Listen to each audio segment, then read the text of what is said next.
The first question is, I guess this is addressed to Mr. Arranza. This is from Paul from Valenzuela. The question is it not the oil companies themselves smuggling? Should you not focus on them instead of LPG industry? From Paul. Okay. Ganito yan, Paul, no? Para maliwanag sa iyo. Kasasabi ko kanina na kailangan merong record ang DOE kung ilan ang inangkat nila at saan nila binenta. Okay? I'm referring to the big companies. Tama, no, ha? Ngayon, tungkol naman sa LPG, kaya ako nagko-question dyan. Because kahit saan mo tingnan, they don't belong to any sector as defined or listed in the Constitution. You know where they belong? Sabi nila, they are professionals. So when they were asked during the hearing, if you are professionals, saan kayo? Why are you not under the Professional Regulatory Commission? You are under DTI. So, but at any rate, ito ang binabantayan ko ang LPGMA, and I'm getting all the records now. I'm getting all the importation of tank, yung mga cylinder. Because I will prove that the total importation is not enough to create a cycle of the buy and deposit and redeem. You see? By the way, our program is always open to Congressman Arnelti. In fact, he confirmed to be our guest before. Kaya lang last minute, meron daw silang important... Allergic kayo siya sa akin. Kasi si Arnelti nagsalita na ako daw ay attack dog. Sabi ko sa kanya, wag naman ganon. But be very careful. I'm not an attack dog, but I'm attack lion. Kaya you should be very careful. Okay. So, sir, itong FPI, tanong ko, hindi tanong nung... I think you made certain legal moves, no? Para yung questioning their right to be... Okay. Okay.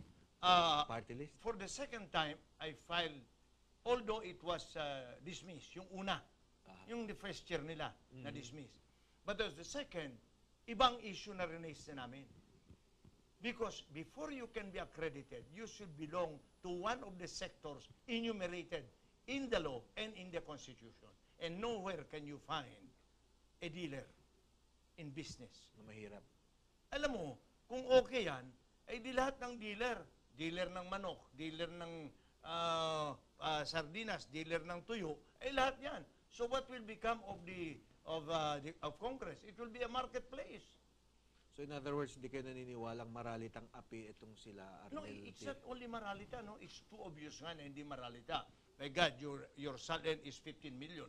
How can you say you're maralita? One of your members, and I know this for a fact, was able to borrow from the bank 1.4 billion.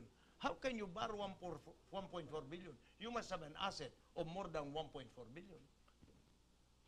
Why do you think the COMELEC is allowing this to happen? It's too obvious. Some probably had a exchange deal.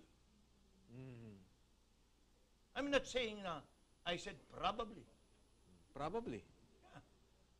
Yeah. Bakit naman hindi We pa all niya have the right makita? to speculate naman based on announcement. You know, during the last hearing, 2 commissioners voted against. And it was a very long statement made, dissenting opinion. The chairman himself, Brillantes, and Sarmiento. It centered on hindi nga mahirap at pangalawa, ang pinagyayabang nila, mababa daw ang presyo nila. Look at today.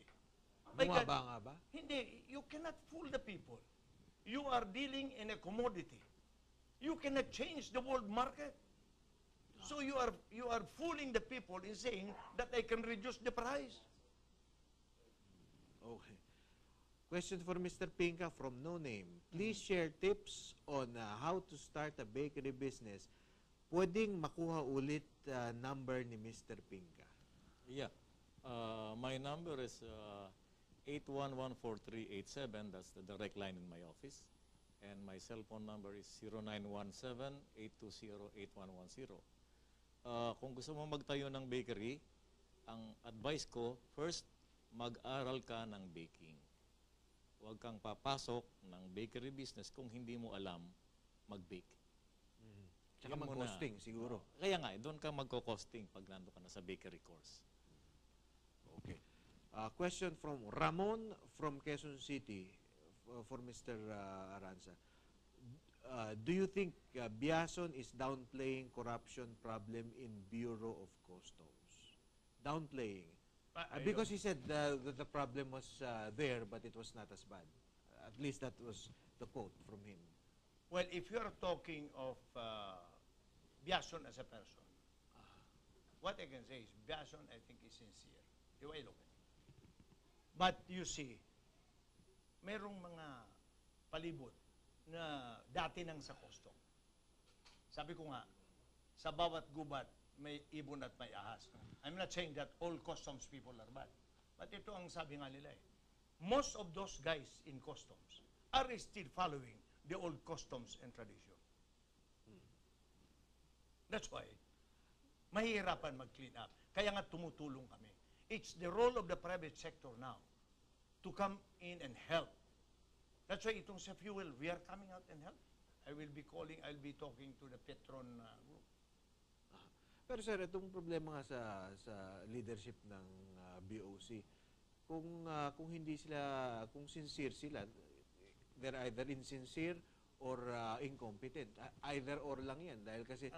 Ang sabi ko nga, Miguel, you cannot change this by changing people. Tao lamang yan, marami nakukurap. Maraming mahihina ang dibdib. Kaya, change the system. Iayos natin ang system. Walang makakalusot yan. And follow strictly. Congress has to do that. So, No, may mga... we have existing laws na pwede nang gawin. Some can be done through legislation like amendment. But for instance, the compulsory acquisition can be done today because it is already provided for. Ang punto ko lang ganito ha, pag in-implement mo yan, na-test na namin yan eh. Nung in-announce namin na magkakaroon ng compulsory acquisition, nagtaasan ang declared value. So when you increase the declared value, the tax will also go up because it is ad valorem. It's according to value. Okay. Another question for Mr. Arranza, pero I will read the question for Mr. Ric. Arlene from Batangas is asking, good AM, ask ko lang kung bababa pa presyo ng flour, small baker po ako. Alam mo, the price of flour is dependent on the price of wheat in the world market. No? We cannot say. Nobody can say whether it's gonna go down or it's gonna go up. You just have to watch the market. May I take this opportunity? Similar to the gas. Yung mga cooking gas, di ba? LPG. Nobody can say. Nobody can promise you that I will bring down the price of LPG. It depends on the world market. Kaya nga, kawawa mga taong naluloko. This is for you and parang tip to ewan ko kung totoo. Pero this is from Jeric ng Sukat. Jeric ng Sukat said, Sir Arranza, pamilyar din po ba kayo sa smuggling ng manok? Kasi may friend po ako na nakabili sa customs ng isang box ng manok. Mura lang po. 1,200 lang po. 1,200 ba to? Tama? 1,200 per box siguro. Baka kilala nyo sila. Hindi From ko Jeric kilala, ng pero bawal yan. Because pag yung mga manok ang illegal na na-import, may quarantine yan. Hindi pwedeng basta magbenta ka niyan. Issue yan dati. Alam sa Inaano yan Price Council. Yung rene-render yan na parang chicken parts ba yan? sinusunog yan, no? Sinusunog Yung yan. No? Because of legs. quarantine issue. Yeah. Hindi pwedeng ibenta yan. You cannot import from China and from some countries Mga because there are bird flu mga ganun, countries. Like yung flour din ng mga sinasabi natin na not fit for human consumption. Yes. Ito, mas masama pa to dahil... Mas grabe yan. Yung flour noon, may halo pang... Melamine. My God. In case na may basihan to yung sinasabi ni Jeric, 1,200 isang box ng manok. Papacheck natin yan. Kung Jerry, mas maganda kung yung kaibigan mo mapunta lang sa akin at madala ang maisabi niya kung sa inya nabili, sino ang binili niya, Kami na ho ang tututok niyan.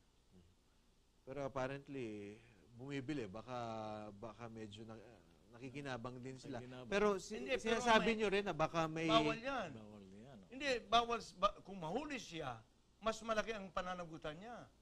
Food and Drug will run after him. Pero kung private consumption, siguro dapat tutukan yung kung sino man.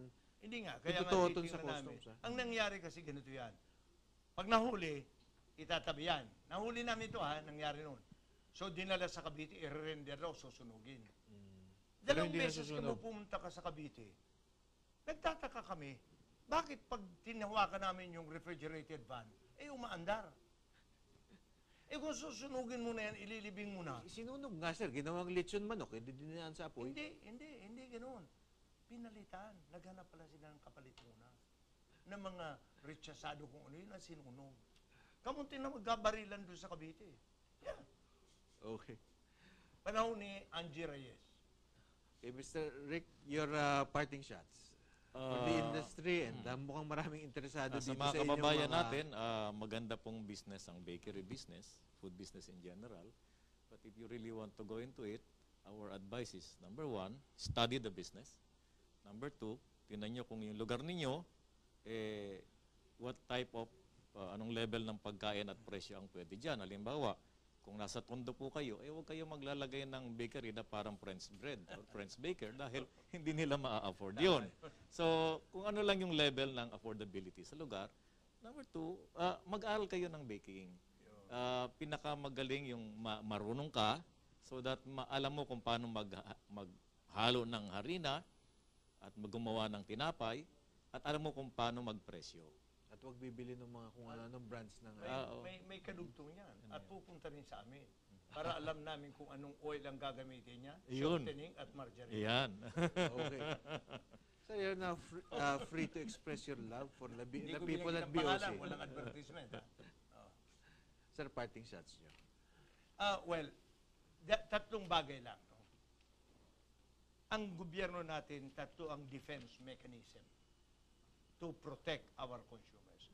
Number 1 is the Bureau of Customs. The Bureau of Customs is there to see to it that proper taxes are collected. Proper tariff are levied. Bakit? Para maproteksyonan ang industriya, maproteksyonan ang manggagawang Pilipino na nawawala ng hanap buhay at maproteksyonan ang ating bansa. Pangalawa is the DTI Bureau of Standards. Ito naman ay para proteksyonan ang ating mga mamamayan sa kanilang health and safety. Kasi meron diyang ini-import, masusunog lang ang bahay mo. Ang pagkain, flour, mayroong kung ano-ano dyan. No? But the flour, ang pangatlo is the food and drug. Papasok na yung mga food items natin na hindi nakakabuti sa mga health ng ating kababayan. Itong tatlo, itong palakasin ng ating pamahalaan. Malakas itong tatlo, kumpleto ang depensa natin, ika nga. So, kailangan, yan ang tinutulungan namin ngayon sa FPI. Magmomowa kami with the food and drug. Mabutit na laman na yung Mr. Pinca dito. At may MOA na kami sa DOJ. May MOA kami sa Customs. So, ang kailangan na lang namin ay sa Bureau of Standards. Pag nagawa namin yan, so tutukan na natin lahat. Ang smuggling ho ay kayang sulbarin. Lamang, kailangan lang dedikasyon ng mga tao at ng mga namumuno. And on that note, we hope today's show gave you some useful and potentially life-changing ideas. Our